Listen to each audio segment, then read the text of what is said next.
இப்போ வந்து அவருக்கு அது ஒரு வினயமா. ராஜகோபால் சார், நான் உங்கள்கிட்ட இறுதியாக வரேன் மற்றவருடைய கருத்தில் கேட்டு, ஏன்னா நீங்கள் தான் அதில் முக்கிய கட்சியாக இருக்கிறதுனால. திரு மணிகண்டன், எப்படி பார்க்குறீங்க இப்போது நடந்து கொண்டிருக்கக்கூடிய நிகழ்வுகள்? இதெல்லாம் உங்களுடைய பார்வை என்ன? திரு செங்கோட்டையனுடைய பத்திரிகையாளர் சந்திப்பு பார்த்துருப்பீங்க. நியூஸ் 18 சொல்லதிகாரம் நேயர்களுக்கு வணக்கங்க. முதல்ல ஒரு பச்சை தமிழரான சிபி ராதாகிருஷ்ணன் இன்னைக்கு இந்திய நாட்டினுடைய துணை ஜனாதிபதியா தேர்ந்தெடுக்கப்பட்டார். அவருக்கு அந்த வாய்ப்பை கொடுத்த, தமிழருக்கு ஒரு பெரு வாய்ப்பை கொடுத்த தேசிய ஜனநாயக கூட்டணிக்கு மனமாற வாழ்த்துக்களை தெரிவிச்சுட்டு அவங்களுக்கு ஒரு நன்றியும் சொல்லிட்டு, எப்படி ராதாகிருஷ்ணனுக்கு நம்ம வாழ்த்து சொல்லிடுவோம். எஸ், சொல்லுங்க. எல்லோரும் சேர்ந்து தான் வாழ்த்து, அதுல ஒன்றும் மாற்று கருத்தே இல்லை. சொல்லுங்க. நிச்சயமா. அதே சமயத்துல பச்சை தமிழர்களா ஒரு காலத்துல போட்டியிட்ட ஆர் வெங்கட்ராமன் கலாம் என்றால் கழகம் அப்படின்னு ஆதரவு கொடுக்காம இன்றைய பச்சை தமிழர் சிபி ராதாகிருஷ்ணனுக்கு எதிராக வாக்கு போட்ட திமுகவுக்கும் ஒரு நன்றி இந்த இடத்துல சொல்லிடலாம் அப்படிங்கறதோட நான் ஆரம்பிக்கிறேன் சார். சார், ஒரு 30 வருஷத்துக்கு முன்னாடி நான் சட்டக்கல்லூரியில படிக்கிறப்ப ஏற்காடுக்கு அடிக்கடி போவேங்க. அப்ப அந்த ஹேப்பின் பெட்னு சொல்லுவாங்க. அதுல பாத்தீங்கன்னா முதல் விளைவுல இடதுபுறமாக செல்லவும்னு போட்டிருப்பாங்க. 2வது இதுல பாத்தீங்கன்னா மெதுவான வேகத்தில் இயக்கும்னு போட்டிருப்பாங்க. 3வது இதுல மேலே இருந்து வரும் வாகனங்களுக்கு வழிவிடவும்னு போட்டிருப்பாங்க. 4வதா பாத்தீங்கன்னா உங்களை போதுமான அளவுக்கு எச்சரிக்கை செய்தாகிவிட்டது அப்படின்னு போட்டிருப்பாங்க. அதுக்கு அர்த்தம் என்னன்னு தெரியும்? உங்களை போதுமான வரைக்கும் எச்சரிக்கை பண்ணிட்டோம், இதுக்கு மேல போய் அடிச்சு கீழே உழுவுறனா உழுவு அப்படிங்கிற மாதிரி. 98ல மரியாதைக்குரிய புரட்சி தலைவி அம்மா அவர்கள் பாடின பாட்டு, ஏமாத்தி விட்டீங்களே வாஜ்பாய் ஐயா, ஏமாத்தி விட்டீங்களா அப்படிங்கிற மாதிரி திரு எடப்பாடி பழனிசாமி 2025ல ஏமாத்தி விட்டீங்களே மோடி ஐயா, ஏமாத்தி விட்டீங்களே மோடி ஐயா அப்படின்னு பாட வச்சிட வேண்டாம் அப்படிங்கிற ஒரு கோரிக்கையோட நான் சொல்றேன் சார். சார், இந்த சந்திப்பை பத்தி முதல்ல சொல்றதுன்னா, கடவுளை ஒரு சாதாரண மனுஷன் பார்த்தாங்கிறதுக்கு தமிழ்ல ஒரு வார்த்தை சொல்லுவாங்க, கண்டவர் விண்டிலர் வெண்டவர் கண்டிலர் அப்படின்னு சொல்லுவாங்க. அந்த மாதிரி நான் திருமதி வானதி சீனிவாசன் பாஜகவுடைய மூத்த தலைவர்கிட்ட நான் கேட்டப்ப அவங்க அதை உறுதிப்படுத்தல. அவங்க இல்ல இது உறுதிப்படுத்தல, அவங்க சந்திக்கல அப்படிங்கிற மாதிரி சொன்னாங்க. வானதி சீனிவாசன் ஒரு பிரஸ் மீட்லயே கூட அப்படி சொல்லியிருந்தாங்கிறது நீங்க பார்த்திருப்பீங்க. முதல் விஷயம் சார், சீசரின் மனைவி சந்தேகத்திற்கு அப்பாற்பட்டவராக இருக்க வேண்டும் அப்படிங்கிறது ஒரு சாதாரண எல்லா மனிதருக்கும் தெரிஞ்ச ஒரு விஷயம் சார். சந்திக்காம உண்மைக்கு மாறா நான் உள்துறை அமைச்சரையும் நிதி அமைச்சரையும் சந்திச்சேன்னு திரு செங்கோட்டையன் சொன்னா it is serious offence sir. அது சொல்லிட முடியுமா?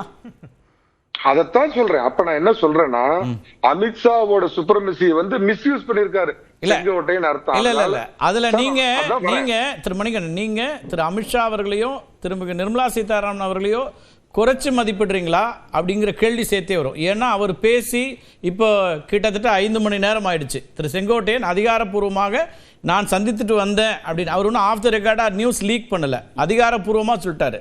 அதுக்கு பிறகு எந்த மறுப்பும் யாரிடமிருந்தும் வரவில்லை, நீங்க சொல்லக்கூடிய உள்ளூர் தலைவர்கள்ட்ட இருந்தும் வரல. அதெல்லாம் அவங்க இந்த பத்திரிகையாளர் சந்திப்புக்கு முன்னாடி சொன்னாங்க. அந்த கேள்விகள் வந்துச்சு.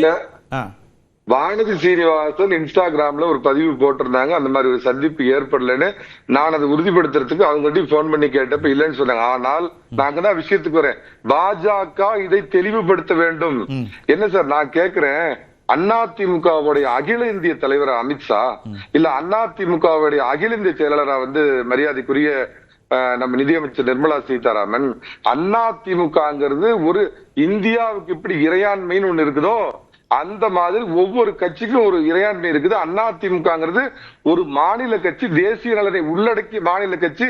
அந்த கட்சிக்கு ஒரு இறையாண்மை இருக்கிறப்ப அந்த கட்சிக்கு துரோகம் பண்ணி அந்த கட்சியுடைய பொதுச் செயலாளர் பொது வெளியில கெடு வச்சு பேசின ஒரு நபர் போய் 2 பேர்த்தையும் பாக்குறாருன்னா, என் பேரன் பேத்திகளுக்கு காது குத்தி கெடா வெட்டுறதுக்கு கூப்பிட வந்தாங்க அப்படின்னு அதுக்காக போயிருப்பாரா? சரி, இந்த இடத்துல திரு மணிகண்டன், இப்ப திரு அமித்ஷா அதிமுகவுக்கு தலைவரா இவங்க நிதியமைச்சர் தலைவரானு கேட்கறது ஒரு கேள்வி இருக்கு, நியாயம். அதுக்கு முன்னாடி உங்ககிட்ட ஒரு ஆப்ஷன் இருக்கு இல்லையா? உங்களை தலைமையை கேள்விக்கு உள்ளாக்கிட்டு தலைமையை எதிர்த்து தலைமையுடைய நாலேஜுக்கு இல்லாமல் ஒருத்தரை போய் சந்திக்கிறாருன்னா தலைமை நடவடிக்கை எடுக்கலாமே. அவரை கட்சியினுடைய அடிப்படை உறுப்பினராக இன்னும் இருக்காரு தானே அவரு.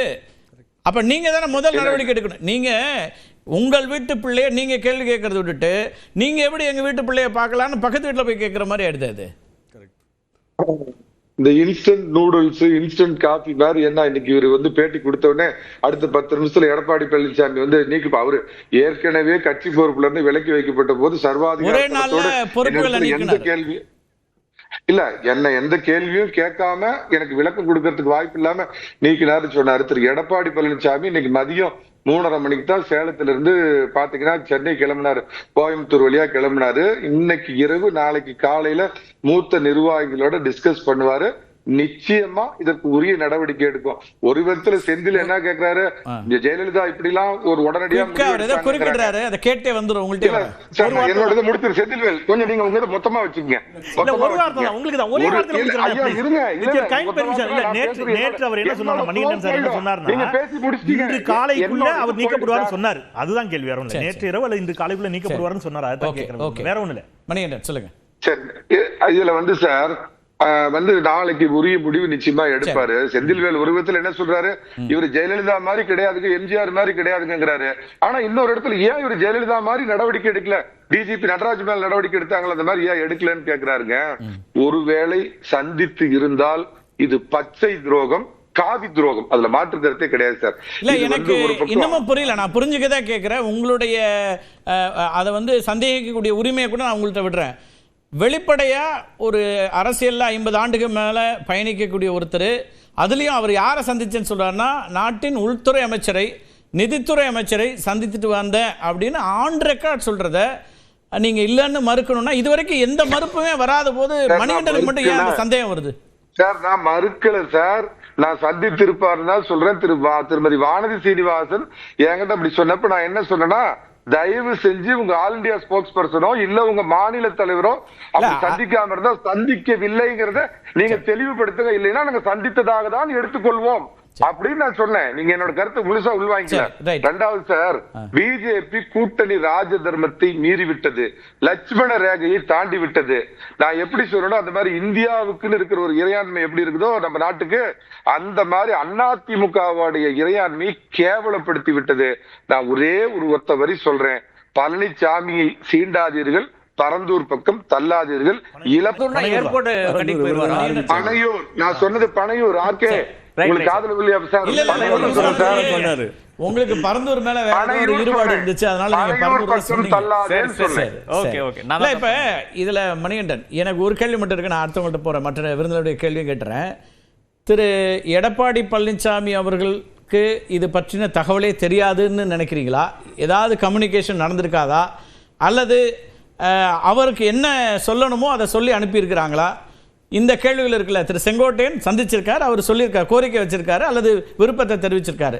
அங்கிருந்து என்ன எதிர்வினை வந்துச்சு அப்படிங்கிறது தெரியாமலே நாம ஒரு முடிவுக்கு வரணுமா? இல்ல சார், ஒரு கட்சியில் இருந்து ஒரு நடவடிக்கை எடுக்கப்பட்ட நபர் அப்படி ஒரு அப்பாயின்மெண்ட் கேட்கிறார் அப்படின்னாவே, நாம ஒரு கூட்டணியில இருக்கிறோம், தமிழக கூட்டணி தலைவரா நாம அறிவிச்சிருக்கிற திரு எடப்பாடி பழனிசாமி அந்த கட்சியில ஒரு 50 ஆண்டு காலம் இருக்கிற ஒருத்தர் கேட்டு நம்மள சும்மா காது குத்து கல்யாணத்துக்கு கெடா வெட்டுறதுக்கு பத்திரிகை வைக்கிறேன்னு சந்திச்சா கூட இது பெரிய வம்பா போயிடுங்கிறது புரியாதவரா சார் திரு மரியாதைக்குரிய அமித்ஷாவோ இல்ல நிர்மலா சீதாராமனோ? அப்ப மத்தவங்க எல்லாம் சொல்றேன், நான் இன்னைக்கு வரைக்கும் நம்புறேன் சார். அப்பனா அவங்க என்ன முடிவு எடுத்திருக்காங்கன்னு நினைக்கிறீங்க? இதெல்லாம் புரியாதவர்களான்னு கேக்குறீங்க. அப்ப அவங்க இதெல்லாம் புரிந்துதான் அந்த சந்திப்புக்கு நிகழ்ச்சிறாங்க அப்படின்னா அவங்க என்ன இப்ப ஒரு கணக்கு இருக்கு? அப்ப நான் இன்றளவுக்கு நம்புறேன் சார், பாஜக இந்த மாதிரி ஒரு கீழ்த்தரமான முதுகில் குத்தும் அரசியலை நடத்தாதுன்னு நான் நம்புறேன். கூட்டணி ராஜ தர்மத்தை அவங்க மீற மாட்டாங்க. பாஜகவுடைய நல விரும்பின்னு சொல்லப்படுற சிலருடைய அழுத்தத்திற்கு திரு அமித்ஷா அவர்கள் அடிபடிஞ்சிருக்கலாம். ஒரு காலத்துல இன்றளவுக்குமே பாத்தீங்கன்னா நாட்டுக்கு பாஜக நல்லது, தமிழ்நாட்டுக்கு அதிமுக நல்லதுன்னு எழுதுற ஒரு பத்திரிகை அலுவலகம் ஏதோ பர்சனல் காரணத்துக்காக இன்ஃபுளுன்ஸ் பண்ணி செங்கோட்டைங்கிற துருப்பிடிச்ச ஆயத்தை டெல்லிக்கு அனுப்பி வச்சு அதிமுகவில் ஒரு கழகத்தை ஏற்படுத்த பாக்குறாங்க.